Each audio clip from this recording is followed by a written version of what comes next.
Well, this evening, I think we're going to have a very interesting story, which is based on stories in a book written by Linda Lewin called My Faraway Country Myanmar. And Linda lives in Edinburgh, I think. Is that right? Or outside Edinburgh? But very close to Edinburgh in the countryside. Right. And I'm doing this from outside Brisbane in Queensland, Australia. So a few weeks ago or months ago, I got Linda's book and I've read through it, and I think it's very creative and fascinating in the way that she has written the book, not in a normal start at the beginning and get to the end. There's lots of parts that are interwoven. But the family, for me, is quite fascinating, going back a few generations. It's I'd call you Anglo-Burmese, I think, the family. I don't know how long that continues until one is no longer called Anglo-Burmese. Certainly, if we go back two generations, I think that's when the family, if I could call it success, came, which was U Tin Loa, who's a Burman, and he married a Karen, Dor Bu Ma. And from what I read, she was the brains of the family, and they developed a very, very successful business, which led to your grandfather, correct? Your grandfather being Yeah. able to travel to Oxford to do law. In fact, he travelled to London. So my understanding is that my great grandfather, Utan La, was a Delta Karen, and his wife, Dorbu Ma, was possibly Karen. I am not absolutely certain that she was Karen, but she certainly became Karen if she didn't actually begin as Karen. They lived in a small village in the Delta, very close to the main port, really, which was at the time Bassein, and later, when I discovered it, had the name had been changed to Pathein. So my father's grandparents were farmers, rice farmers in, I think, a really volatile period, early 1900s, when the rice trade was booming and mechanization was coming in, great steam engines to power the rice mills, and the rice was being exported all over the world, not just Asia, but right across the globe, I believe. Really very exciting times. But the stories that I was told, Dorbu Ma was always the main character. She's the one who is best remembered. And somebody let it slip that she had married beneath her in social status. So I'm not sure exactly what her beginnings were, but certainly it was a very successful marriage, combining business skills with farming and land being acquired. I think there were great winners and losers in that era, and they were very fortunate they were amongst the winners as a Right. family. So he and actually your uncle, what's his name, Sanpo Tin, they both Mhm. went to England or went to London. That's right, isn't it? So there was a big American missionary school in Bassein. I'm calling it Bassein because that's what Yep. it was called at the period. And my grandfather, Sanpo Lewin, his brother, Sanpo Thin, there was a third brother. There were also daughters. They all went to the missionary school in Bassein. From there, my grandfather went to Calcutta to do his first degree, at the Scottish College in Calcutta. And from there, he was recommended to go to London to study for the bar. Now, the two brothers were very close in age, and I think they must have both been clever, but perhaps this is me reading a little bit between the lines. Perhaps my grandfather, Sanpo Lwin, was a little bit more studious, and Sanpo Thin was described as being a volatile character. But my grandfather was the oldest, and I think his mother invested most of the family money in his education. So when he went to London to the Middle Temple to be called to the bar, he was funded by the family. Now, a little bit of the brotherly rivalry did float down through the generations. Sanpo Thin, the slightly younger brother, was invited by the American missionaries to go to America and study at a school which his daughter called Mr. Moody's Music School. And Auntie Nettie said that her father had to do everything himself. In other words, the family money had been spent on the older brother, and the younger brother had, according to his daughter, to make his own way. So we'll deal, I hope, in another interview with you with your uncle, because I think there's fascinating stories there, particularly as he was almost present, almost got caught up in the assassination of Aung San and the comrades. He was arrived a few minutes after it, but we'll leave him for the moment. I misunderstood. I thought he went to London at the same time as your dad. Well, he did go to London. It's the 1930s are fascinating times. We think that today we have all the advantages of modern travel, but in the 1930s, you might know as much as me. I think you could catch a steamer from Rangoon to London to the USA, um, as a routine. Yeah. And I think the journey time between Rangoon and London was about 3 weeks. And people did that as a commonplace. Yeah. Obviously, people that could afford it, Yeah. but, the world was connected in a dynamic and fascinating way. So before we can get to your father and the story about what happened when the Japanese came, we've got to give him a mother as well.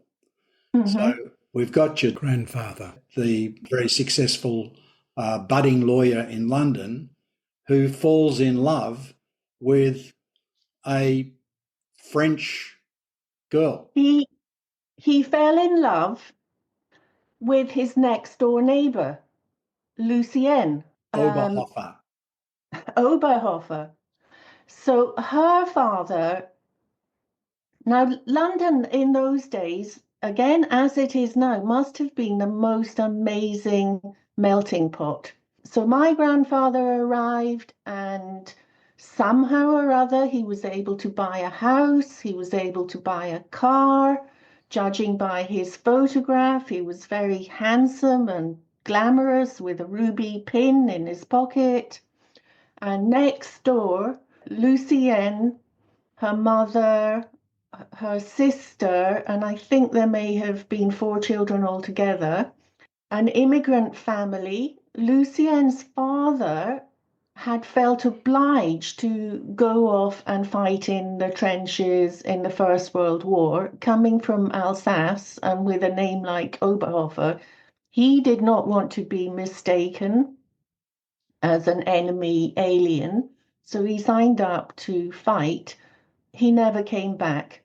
So at a very young age, Lucienne, the oldest child in the family, went out to work Now we're still in the 1920s, young girl going out to work, French. She worked in the millinery industry. She worked in a millinery shop.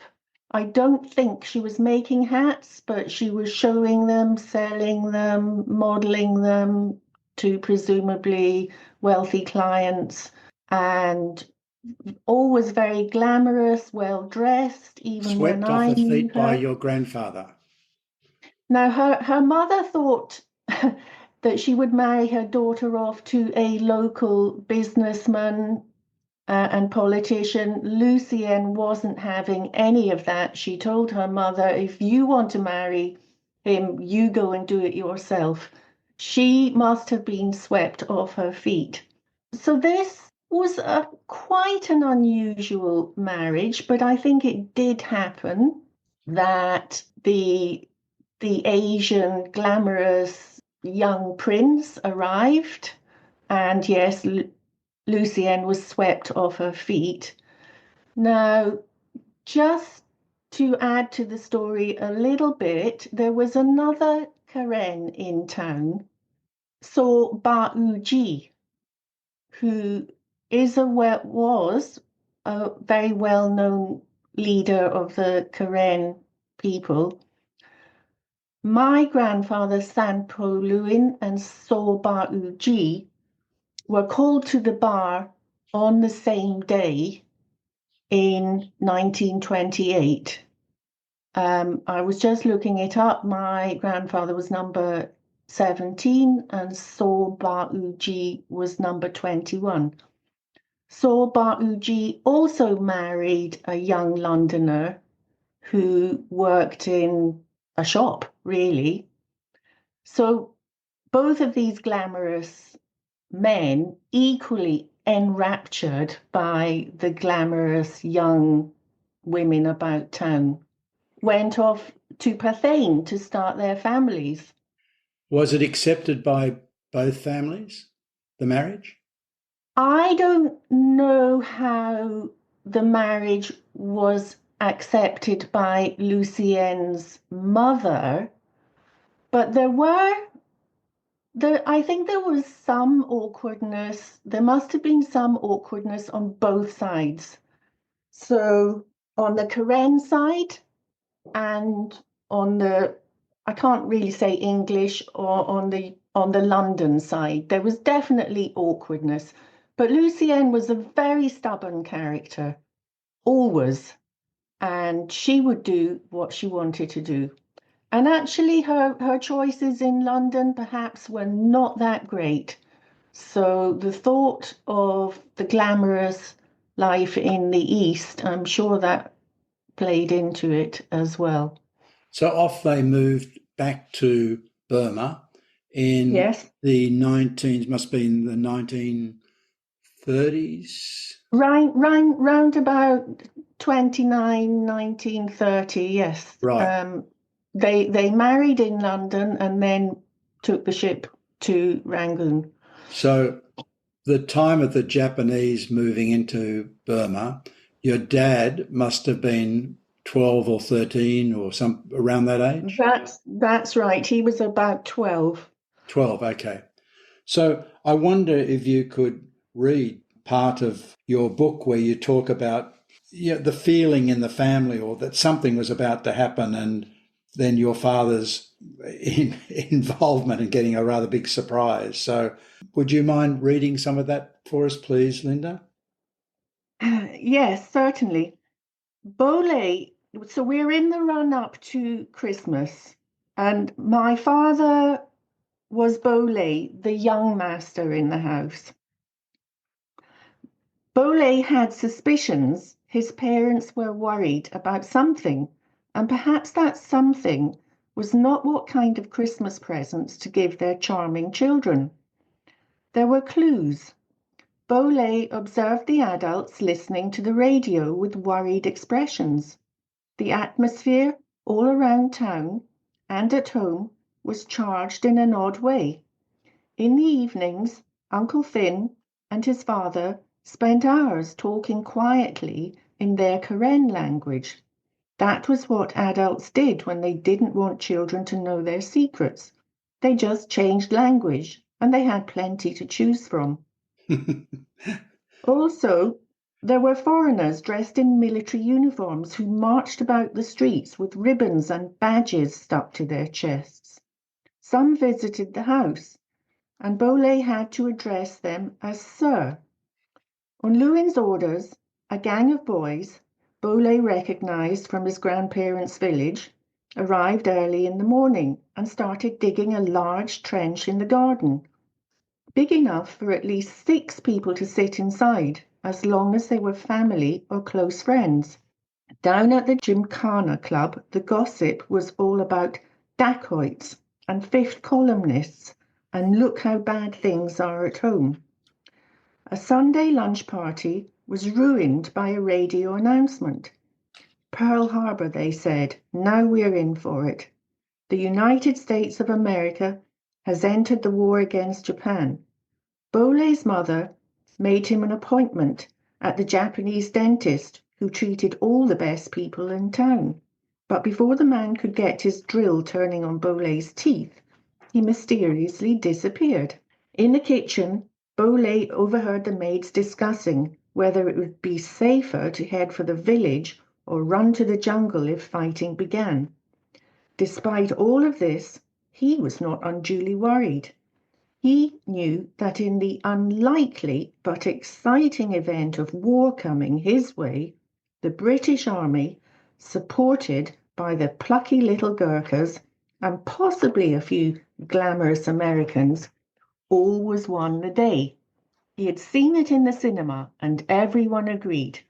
He patriotically raised the Union Jack in his garden, only to tear it down when he received a row from his parents. The baby arrived 2 weeks before Christmas, and it turned out to be a healthy boy with a sweet face just like his father, which pleased one and all. He was christened in St. Peter's Cathedral, Bassein, on the 22nd of December, 1941, attended by all the family and friends. On the 23rd of December, 1941, Christmas shopping and invitations to parties in Rangoon were cancelled without notice by a Japanese bombing raid. And on the 25th of December, it happened all over again. Dead bodies lay in the streets, rotting in the tropical heat. The wooden godowns which lined the docks went up in flames, as quick as dry leaves in a forest fire. In the face of such an outlandish, impossible to comprehend catastrophe, the only possible thing to do in Bassein was carry on as normal. Christmas was Christmas. There were parties and presents, and they were very good ones. Boh Lay's letter and his prayers were answered. He was delighted with his new bicycle, undoubtedly the very best model available from the international department store. In the new year, the Japanese bombing raids extended into the Delta, and Bassein suffered the same fate as Rangoon. The first plane flew so low our young Boh Lay ran into the garden and waved at the pilot, who was not much older than himself.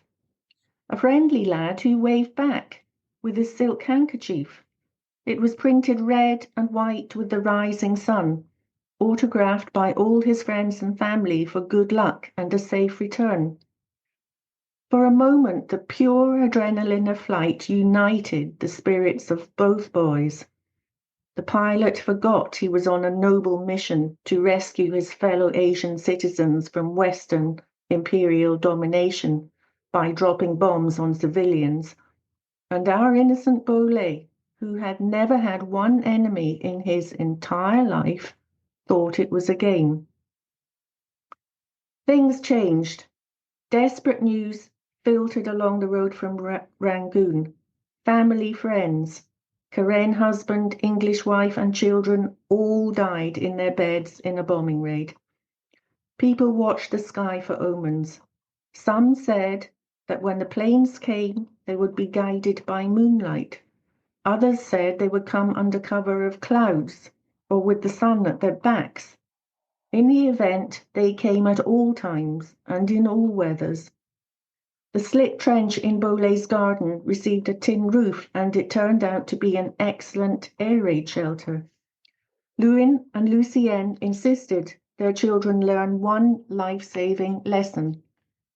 When Boh Lay and Mari heard the terrifying sound of an air raid siren wailing across town from the fire station, they must immediately run to the shelter with Mama and Papa and their baby brother, do or die. The emergency suitcases were packed and ready. Boh Lay never again made the dangerous mistake of waving at an enemy bomber. He quickly learned how to distinguish friend from foe by the sound of their engines. After weeks of bombing raids, the schools were closed and the most ordinary things were rationed. Farmers and fishermen stopped delivering food to market. A nighttime curfew and blackout prevailed across the town. Shops were boarded up. The missing Japanese dentist and his wife were confirmed as spies, and people suspected they were not the only spies in town. We were so terrified that all trust was broken, and we were ready to fight anyone, including each other. Very soon, Lucienne realized she was the only white face left in town. While she was busy having a baby, her friends had all left for home. Dobu Ma wanted her grandchildren to join her in the village, but Lucienne told her husband she was not prepared to go and live in a jungle hut, however well-intentioned the offer. If the news was not bad enough in Bassein, Lucienne received equally upsetting letters from her family in London. A bomb had landed right outside the local tube station, and an omnibus fell directly into the crater. It lay there for days with its wheels in the air and its greasy belly exposed like a dead animal. Her mother warned her against crossing the ocean. She was terrified her grandchildren would be torpedoed and drowned by a U-boat. When Father Perrin invited the family to billet in the cathedral compound, Lucienne accepted. There, at least, the family would be secure from dacoits, and it suited Boh Lay to be with his school friends. But nothing was safe. Death spread like disease unchecked. Boh Lay's friend, the teacher's son, died by the bomb which landed on the street corner beside the cathedral next to the school, caught before he could get into the air raid shelter. Boh Lay could hardly believe his friend was gone, alive one minute, dead the next. They laid the body out in the aisle of the cathedral, and a scientific curiosity prompted Boh Lay to examine it up close, looking, hoping for signs of life. But there was no life and no sign of death, except for a small, bloodless hole in the forehead. Was that where the souls leaked out and descended to heaven like the pictures on the cathedral walls? One evening, Boh Lay and the Dobiwala's son emerged from the air raid shelter, as always relieved to be alive and keen to know what damage had taken place. Their eagle eyes spotted columns of black smoke billowing into the sky from the military airfield beside the railway tracks. The enemy bombers had scored a bullseye. Fear was out of the question, and time was of the essence. Boh Lay jumped on his bicycle, and the Dobiwala's son got up behind, clinging round his waist. They raced along the road, getting closer to the airfield. The air was thick with the acrid smell of burning parachute silk. Boh Lay could never, ever forget it.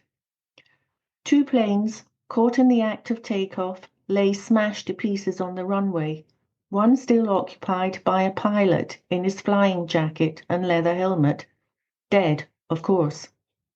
A couple of dacoits took fright when they spied our boys, and ran off, leaving Boh Lay and his young friends to take whatever they wanted.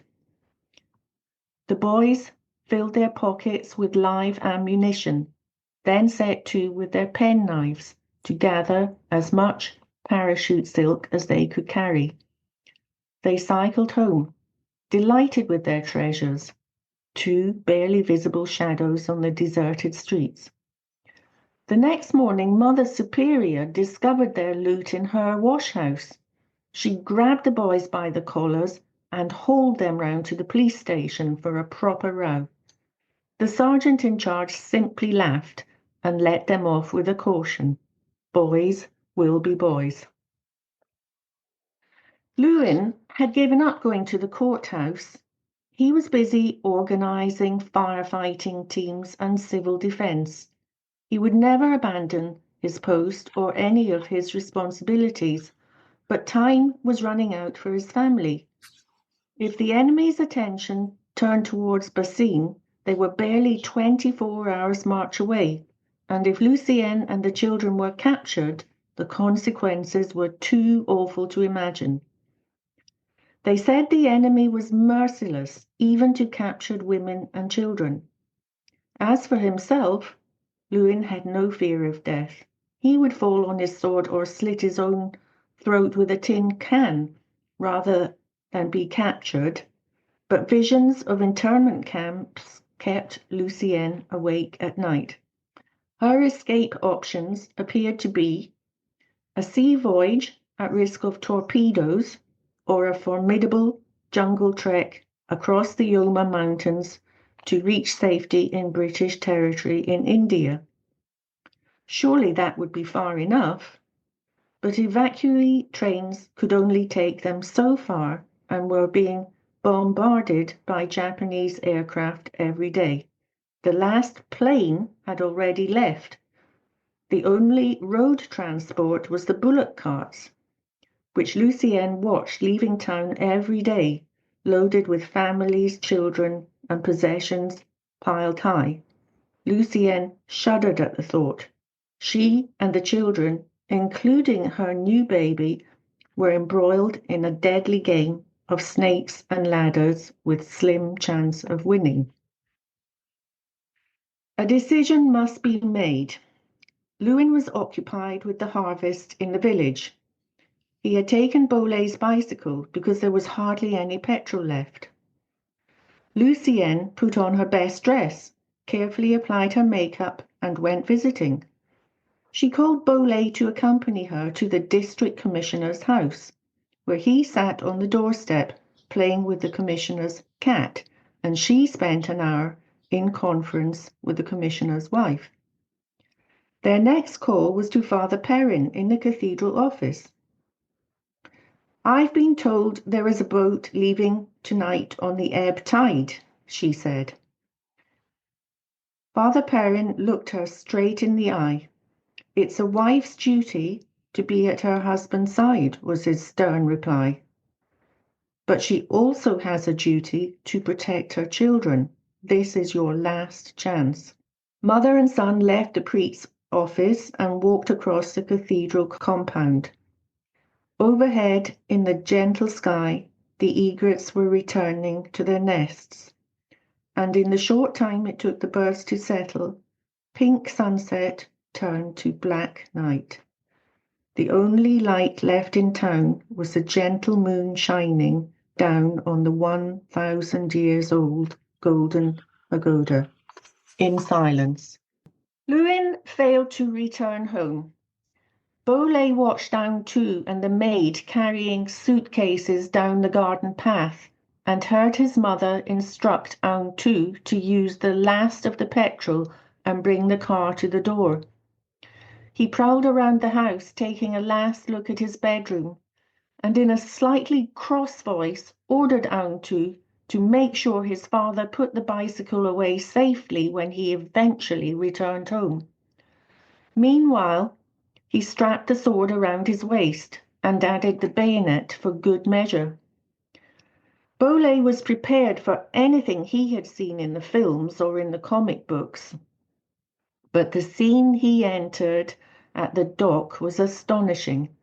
Nothing could have prepared him. The wharf was crowded with foreigners desperate to escape. Businesses, pretty houses, loyal staff and pet dogs, possessions and obligations were all abandoned.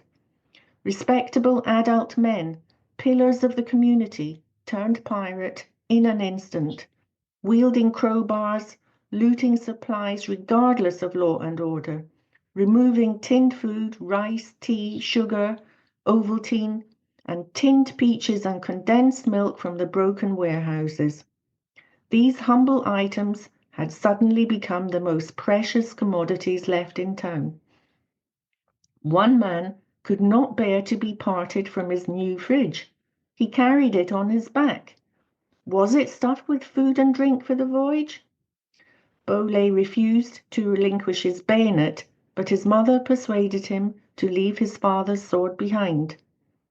Lucienne carried baby milk and nappies and a suitcase full of legal papers she could not afford to lose. She wore Lwin's gold signet ring beside her wedding ring. An Indian servant chose to take his master's silver plate.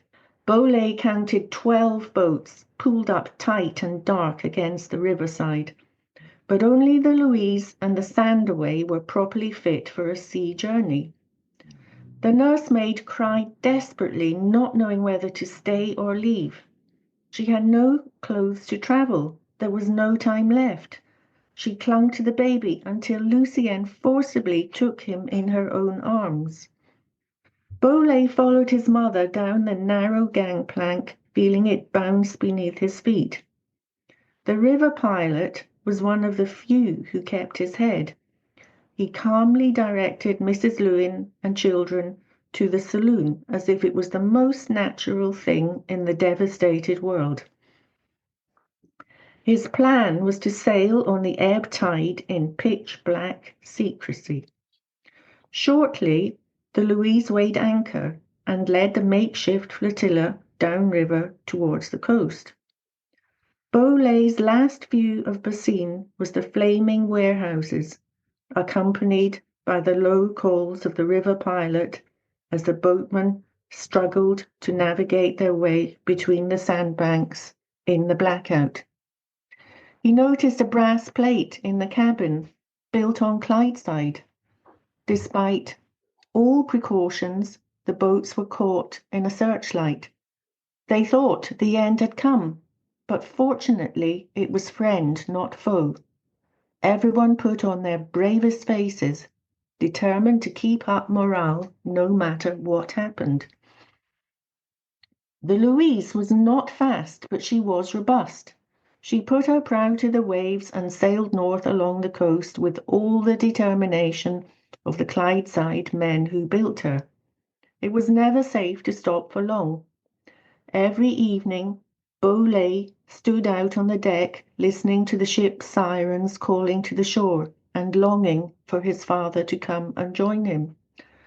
But nobody answered and no one came. One morning, after a stormy night, Boh Lay realized that half the boats they had set out with had vanished without trace. The Louise and the Sandaway were lonely survivors. Boh Lay and his family landed safely in Akiab, a town overwhelmed by men in military uniform, every nationality. White men from the cold northern countries, black men from hot desert sands, and tough men from the high mountains. Some were cheerfully preparing for war, but others were already in retreat. The king's army were busy unloading weapons from their ships, vehicles, machine guns, stores, radios, and canvas tents for the jungle camps. The enemy had taken the king's men by surprise with their devastating bombing raids, and by marching up country as fast as the Louise had sailed up the coast. They were uncomfortably close. A lone woman and 3 children were a liability on the battlefront, but chivalry prevailed. The family were allocated lodgings in a convent conveniently overlooking the airfield. Boh Lay was delighted. The runway was a construction site with lorries kicking up dust in every direction. The heat was hard on the foreigners, struggling to fuel their aircraft on the jungle strip. Boh Lay spent hours and hours studying planes in his comic books, so he knew everyone by name and technical detail. Sargent took him in hand. A boy like Boh Lay, without a father, would have to grow up fast. This war could turn a boy into a man faster than anything, if he survived. He sat Boh Lay down for a Facts of Life lecture. The enemy could be anywhere. The little yellow devils were small enough to hide behind a bamboo stick. Never underestimate him. He was a better fighter than the German, and the people at home didn't know that. The soldier's job was straightforward. Kill the enemy, but easier said than done. It had to be done properly. It didn't matter if you riddled the Jap with bullets, ran over him in your jeep, or cut off his head with a carving knife. He had a habit of resurrecting. As many enemy as you killed in one place, twice as many would pop up in another place. You had to hand it to him. He had courage. Every one of them would get a medal if he belonged to our lot. In Sargent's opinion, Boh Lay was quicker off the mark than some of the other lads just arrived. Half of them caught malaria before they got off the beach. Sargent gave Boh Lay a job, loading ammunition into anti-aircraft guns, and awarded him a special rank, youngest gunner in the British Army. Lucienne directed a boy to fetch water and firewood, and she sent him to market to search for food and baby milk. Boh Lay and Mari tried to help their mother by looking after baby brother, changing his nappies and warming the milk for his feeds. The nuns sent a sweet girl every morning with fresh eggs, but the bungalow beds were bare wooden planks, and there were no mosquito nets. When dark fell, Lucienne and the children tossed and turned, being plagued by insects. The baby cried. One restless night, Boh Lay and Lucienne were disturbed by a strange noise coming from the nuns' sitting room. Lucienne thought it might be the enemy, who was so close that some of the soldiers said you could hear him whistling in the night time. At first, Boh Lay thought it might be the gnats. He had never seen a gnat, but he had heard about them from his friends. Even Christians offered food and trinkets to placate the temperamental creatures. Of course, the gnats were angry because of our burning houses and the broken cooking pots. The foreigners were no better than marauding elephants, deliberately destroying everything in their path. The land lay bare. The foreigners said their scorched earth policy was a tactic to win the war, but it was our earth and their war. Boh Lay held his breath to hear better. He wished he had been allowed to bring his father's sword, but he bravely picked up the bayonet and crept forward with his mother following close behind. They cautiously opened the sitting room door. There was nothing to be seen or heard, so they watched and waited in the dark, terrified. When the cause revealed itself, it was not the enemy or a gnat. It was a plague of hungry rats, skipping over the nuns' dilapidated piano keys and playing out of tune. Dear Lucienne did not know she was heartbroken. She had no time for that sort of thing. The one thing she knew was the awful prospect of leaving her husband behind and risking her 3 children's lives on the ocean infested with U-boats was preferable to the risk of remaining in our country. Lewin had given her responsibility to keep the children safe. It was their unspoken agreement. Almost everything had been left behind, but she had one valuable asset she relied on: her appearance. Maintaining appearances was the last thing she would give up, even in this primitive place. When a transport arrived at the bungalow, she was washing her hair in the scant privacy of the outdoor washhouse. Where she got the hot water and soap from was a mystery. She emerged with a towel wrapped around her head and refused to leave until she was ready. The driver hustled the family into the truck and hurtled along the dirt track as fast as ever he could. They arrived at the dock in time for the children to observe the stern of the last boat to safety disappearing over the horizon. Boh Lay told me in his own words, "We missed the last boat because Mother was washing her hair." Fortunately, in those days when the sun was just beginning to fade over the empire upon which the sun never sets, there remained gallant men who put women and children first. The family were successfully evacuated on the next last boat.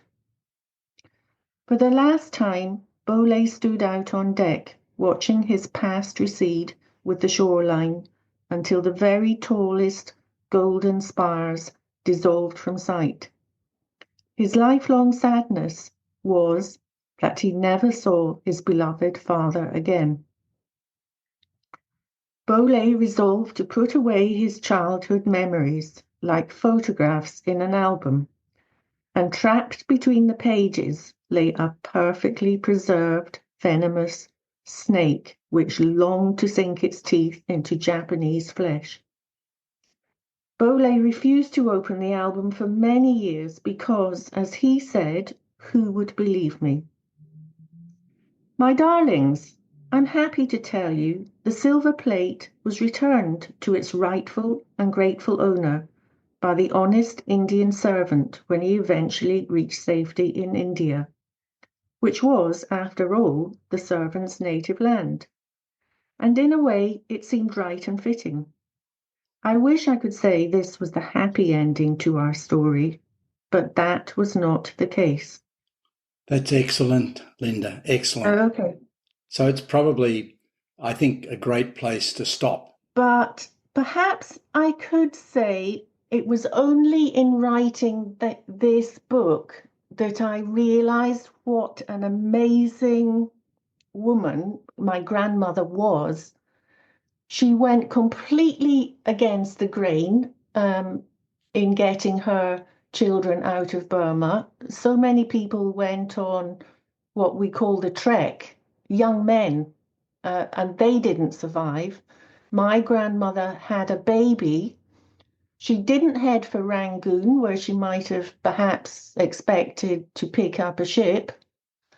She took a small boat up the coast. They were the only family. And if she hadn't made that decision at that time, none of them would have survived. Imagine doing that with a baby who was only a few weeks old. Yeah. And did you ever meet her? Did you ever spend time with her? I knew my grandmother as an older woman and not a particularly happy woman by the time I got to know her. So I was absolutely delighted to hear from my Karen relatives. They had very happy memories of her and her time in Bassein. The parties, the children's parties, the adult parties, and family life, which I'm sure she must have really enjoyed. And despite this being an Anglo-Burmese cross-cultural wedding, my grandparents constructed a very strong and happy family life for their children. So, Linda, look, thank you for a wonderful interview. It's a fascinating family, and you've described the events of that time exceedingly well. And I guess for that, we've also got to thank your dad for his recollections as well. So thank you, Linda. I look forward to talking to you shortly. Well, I've enjoyed it tremendously, and thank you very much for the opportunity to share, which is so valuable. Thanks, Linda. Good night from here and good morning there. Good morning. Thank you.